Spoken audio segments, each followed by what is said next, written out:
Well, yeah, I'm just uploading these weird create reactions like crazy, and the last thing I expected to do was, I mean, some of these videos, there are some videos I do like to watch by myself, but since I haven't seen one of these in a video of his in a while, like an actual video, and I know he has the live stream, I have not seen anything from like John Flickinger. I haven't not seen anything from like John, whether he posts it on his main page, the Flickpick, or his main channel, Flickpick, or his second channel here, John Flickinger, which is just like a normal vlog thing. I haven't subscribed to John for over a while, and I love the guy. He is so crazy, and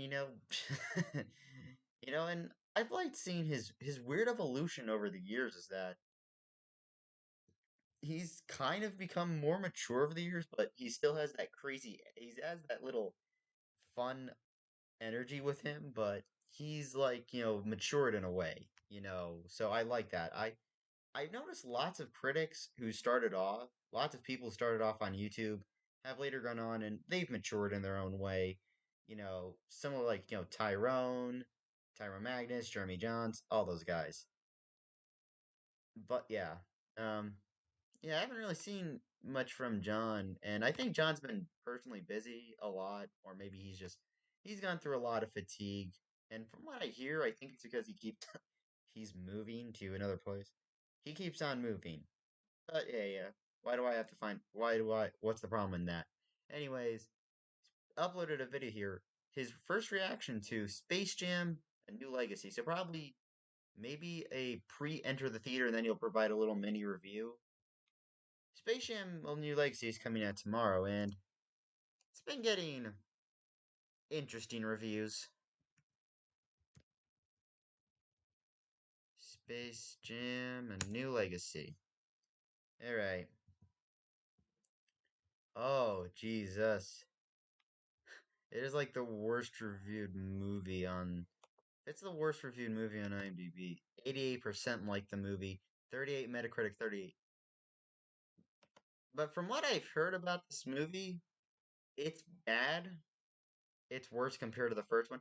I won't say the first Space Jam has aged well. It's definitely not aged well in certain areas, but it's a fun movie. It's a propaganda movie, but it's a better propaganda movie than most propaganda films, and it's a fun movie to watch. Like I said, there are areas where the film does not age well, particularly with some of the effects. But it's a fun movie. I can rewatch the original Space Jam anytime. But from what I'm hearing, Space Jam 2 was bad, but it's like a so bad it's good movie. So, because I heard that, like, you know, I don't know, the most, it's like so bad it's good to the point where it's like the most positive reviews I could find came from Doug Walker and Brad Jones. Brad Jones, as the cinema snob, I know that his name is Brad. So sometimes whenever I see a cinema snob, if I see a cinema snob video, I'm like, "Hi, Brad." I don't know, just something about knowing their actual name is more satisfying to me because it's like, yeah. Um, but yeah, from what I've heard, this is not a good movie. But I think a lot of the hate is coming from people who just don't like LeBron James. And don't get me wrong, I like LeBron just fine. And he can be surprisingly funny. But I don't really know. All I hear is that it's so bad that it's good. But I'm gonna have to see it tomorrow. And from what I've been hearing, I think I might have found a movie worse than Tom and Jerry. Oh my god. Let's just see what John has to say about it. I'm still gonna end up watching it because I just really want to get it off my IMDb watch list. Because at least it's a movie I'll watch. It's like put a gun to my head, watch either Space Jam: A New Legacy or Terminator: Dark Fate. I'd rather watch New Legacy because, well, one, Terminator: Dark Fate never happened. I never saw it, never read the reviews, don't never saw any reviews, don't want to know about it. I'm pretending it does not exist. So unlike most critics on YouTube, I'm actually doing the Lord's work. No competition there. Let's watch. Hey, what's up, Doc? I will never do that again, I promise. Eh, what's up, Doc? Thomas. So just saw Space Jam Legacy with LeBron James. Or in this case, Ready Player. Leb- no, no. From what I hear, this movie does not deserve the respect to be called that. And the Razzie Award of the Year goes to LeBron James. I would say, first of all, let me say this. When it comes to the first Space Jam movie back in the mid 90s, that was like Pulp Fiction for kids at the time. That was the end all be all, the best movie ever made in the 90s. Everyone referenced it. I Believe I Can Fly, which sort of disappointingly is not in this movie. I was very let down by that. For me as a kid, I was always more like Mortal Kombat, especially when it comes to like second grade, 1995, 1996 movies, but that's neither here nor there. I will say this movie is not very good. It feels like it's a little too long. Like the last 15 minutes, I was like, okay, how many times can we stop the basketball game to have like some corny speech that no one cares about? I don't want to watch LeBron James act. I really don't. And then there's a big subplot with his kid in the movie where there's. Hang on, I have like hang on, let me set you guys down. Do you guys like the stars today? Aren't they lovely? Actually, J.J. Abrams. This is a J.J. phone because the lens flare says otherwise. I can't see a damn star. Although that's the problem. Most of the times with phone recording from your phone or something, the video is so goddamn compressed to the point where it's like, yeah. But this phone shot was shot by this video was shot by J.J. Abrams confirmed. Sorry about that. Yeah, I got a poster here. I became friends with the manager at the movie theater, so that's cool. But anyway, Lucky bastard. how do I feel about this movie? It's horrible. I liked all the references to other movies. I liked everything except for this movie that was referenced in this movie. For example, this could have been called Warner Brothers IP the movie, because that's pretty much all the good stuff. Like there's like a quick like scene in Mad Max Fury Road where one of the characters lives in that reality. You see Danny DeVito's Penguin from Batman Returns in the audience multiple times. I'll show her my French flipper trick. I'm sorry, it's late. So those things were fun. I like references to like Batman and Superman and the Justice League. That's really good. But when it comes to actually this movie, it just felt like a substandard version of the previous movie. Like the previous movie did everything better. This movie tries to duplicate some of those things, and nothing is going to be memorable. I don't think people are going to reference this movie. It's going to be sort of a cult kids hit movie in 25 years. I'm sorry, Michael Jordan, I'm not going to say he's that good of an actor, and I'm definitely not going to say he's that good of a baseball player. But what I am going to say is he's way more iconic than LeBron James. And don't get me wrong, like, amazing ability. But there's just something that was a bit more, I guess, iconic or pivotal back in the mid-90s with MJ, the greatest of all time, being in a basketball movie. At least for me. I don't think you could top that. And plus the Looney Tunes back in the mid-90s, maybe it's because I was a kid, they just felt like sort of a bigger deal than they do today. And all the villains in this movie, I don't even, like, Don Cheadle really just, you could tell he was just having fun with it. He's like, I don't care. Give me some money. I will ham this up. He's sort of like the main villain of the movie. But as far as like the Goon Squad, I much preferred the villainous basketball players in the '90s version. I thought they were all way more entertaining to watch, and almost it felt like I was gonna say there's more character development with them, but that would be a blatant lie. Something about them were more enjoyable to watch. I will say the majority of this movie is shot with that classic animated style, which is cool, and then it goes into like a CG style towards like the final act of the movie, which was fine by me. But as long as the CG is good, and from what I see, it does look pretty good, especially because ILM did the effects. But I feel bad that ILM had to say yes to this. Oh god. But yeah, overall, I think as a kid, you like, I don't know, are you a kid? Let me know down below. But some kids I'm 21 years old. might enjoy this, but I don't. But once again, it just feels too long for its own good. Like 15 minutes chopped right out of this movie. Plus, the little kid subplot storyline in this movie was a little bit cringe at times. It was like a little on the nose, and they kept like repeating the same thing over and over and over. It's like, we get it, we get it. You have to add some kind of drama with a family dynamic to add a little bit more to it. I understand that, but at the same time, just give me a better movie. Throw some basketball in it. Also, no spoilers, but it felt like there was a scene in this movie that they wrote in the script, and they're like, if we can get Michael Jordan to come do it, that's great. If not, we're going to make a joke out of it. And I don't feel like MJ wanted to do it, so they did in fact make a joke out of it, which was unfortunate. I truly feel like that was going to be part of it. And by the way, quick side note on MJ when it comes to Space Jam, I did a promo video a while back, and I was told if I talk about Space Jam, the original, I cannot legally say anything about MJ because there's some kind of lawsuit going on where he doesn't want to be associated with the original Space Jam for whatever reason. I don't know. I'm sure it's something to do with money. But either way, I'm going to shut up now, get in my car. But yeah, Space Jam. If you love the original, I don't feel like this is going to wow you. It's like what you've already seen before, but less than. So my motto is if you're going to make a sequel or a new movie in a franchise, have a reason. Make it better.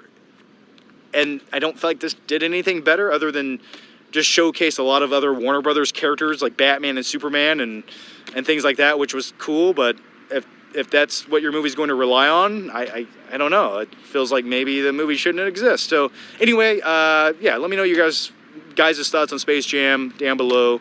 Are you going to see it? Are you not going to see it? I'd recommend not seeing it. Okay, bye. Well, I am gonna have to see it because I just really want to see it and review it. I actually watched the first movie last night and I sleep at midnight.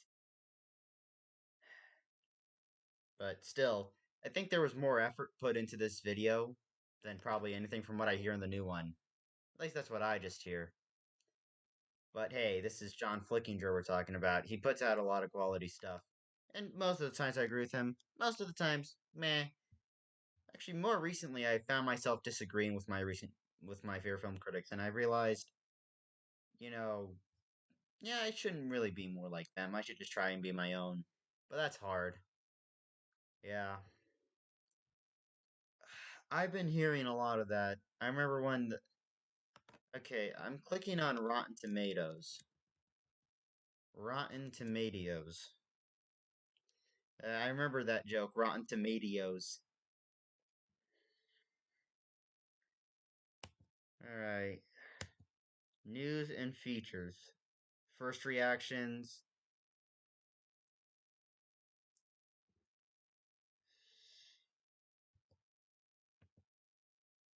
39%. Oh god. 39. Gunpowder Milkshake, already saw that. Pig, I've heard some good things about it. It's Nick Cage, so it's intriguing, which means I'll have to wait 2 years to watch it, because you know Nick Cage is trying to do more independent films, like obscure independent movies. Yeah. Fear Street 1666, I'm excited for that. 39%, 3.7 on IMDb. Jesus, this must be so bad that it's like, ugh. I do agree with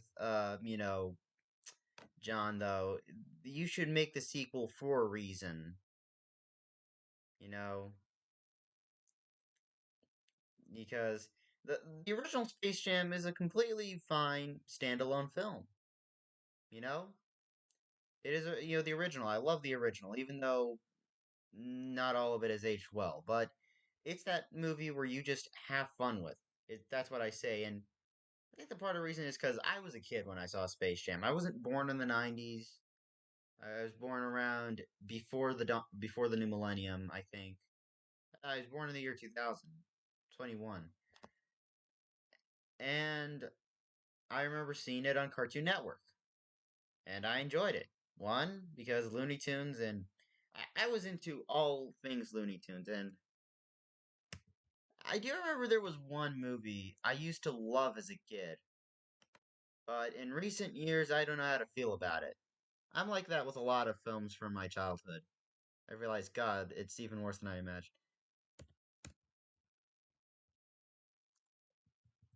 Hmm. Looney Tunes back in action. Yeah, even this got better reviews. And this movie, it lost all its money at the box office, surprisingly enough. And I remember as a kid, I used to like Looney Tunes back in action, but like I said, as I've grown older, it received more positive reviews than Space Jam. And oh, this is what's interesting. Looney Tunes Back in Action was the final film to be scored by composer Jerry Goldsmith, who died less than a year after the film's release. I remember Jerry Goldsmith was originally involved with another movie, Timeline, and because I think he was sick, I think he had a thing at the time. What did Jerry Goldsmith die of? Yeah, did not even make its budget back. Probably the best thing Looney Tunes Back in Action had going for it was the fact that Dean Cundy was the cinematographer. And like, look at Dean Cundy's resume here. Like, where is it? All right, here it is. Like Halloween, The Fog, Escape from New York, Thing, Romancing the Stone, Back to the Future, Big Trouble Little China, Roger Rabbit, Roadhouse, Back to the Future Parts 2 and 3, Hook, Death Becomes Her, Jurassic Park, and Paul 13. Lots of films. And I think he is also currently the DP. From what I hear, at least, he's the current cinematographer. He's going to be doing some shoot for like uh the Book of Boba Fett. From what I hear, Jerry Goldsmith. What did he die of? I hate looking this up, but personal life and death. Colon cancer. That's terrible. Goldsmith really did a lot of great things. You know, like all the films he's done. Yeah, his score, his Star Trek theme is like iconic, even though the movie in and of itself wasn't good. The motion picture. All right. Um, Patton. Uh, and if I can find it here, The Omen. Oh yeah, Logan's Run, The Omen, uh, Alien, Star Trek: The Motion Picture. Let's see. Poltergeist, Secret of Nim, like the first three Rambo films. Obviously, that's another great Gremlins, uh, Legend, but like for the original composer before they replaced it, Inner Space, Leviathan, Total Recall, Basic Instinct. Basic Instinct had a great score, honestly. Yeah, and The Mummy, The Haunting, 13th Hour, 13th Warrior, which they should have really. That's a pretty good movie, The 13th Warrior. Although I really wish they released the movie with its original title. What was the original title? Had it at the tip of Eaters of the Dead. That was the title. Yeah. Well, I am gonna have to subject myself to this tomorrow. I have to see it. Then again, I said the same thing about Artemis Fowl, and I immediately rejected it. Alright, well, I'll leave a link to the original video down below, as well as a link to my Instagram, and a link to both of John's channels. Because, yeah, why not? The guy's awesome.